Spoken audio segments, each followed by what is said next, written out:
பாட்டுல ஜெயகம்பீரம், வேத தியானத்துல நம்மள மாதிரி எக்ஸாம் எழுதி மார்க்கே வாங்க முடியாது.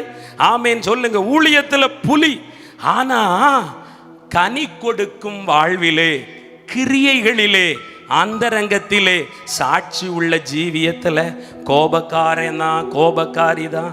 ஆமேன். பெருமை, பொறாமை, போட்டி, கசப்பு, மன்னிக்க முடியாத தன்மை உள்ள ஒளிஞ்சுக்கிட்டு தான் இருக்கு. ஒரு அல்லேலூயா சொல்லுங்களேன். அப்போ நம்மளாலையும் எடுத்தோடனே இயேசுவை பார்க்க முடியாதுதான்.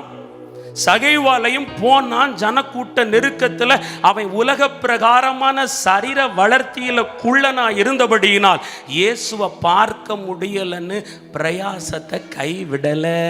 ஒரு ஆமேன் சொல்லுங்களேன். இன்னும் பார்க்கறான். இயேசு எங்கே போவாரோ அவர் வழியே முன்பு ஓடி, ஆமேன், ஒரு காட்டத்தி மரத்து மேல ஏறுறான். நல்லா கவனிங்க. மரம் எவ்வளவு உயரமோ தெரியல, எவ்வளவு அகலமோ தெரியல. இந்த சகைவு விவசாயி இல்லை, மரம் ஏற தெரிஞ்சிருக்குமான்னு தெரியல. ஆனா ஏசப்பா மேல உள்ள அன்புல, ஆமேன், அவரை பார்க்கணுங்கிற வைராக்கியத்துல மரத்தின் மேல் ஏறினான். ஒரு அல்லேலூயா சொல்லுங்க.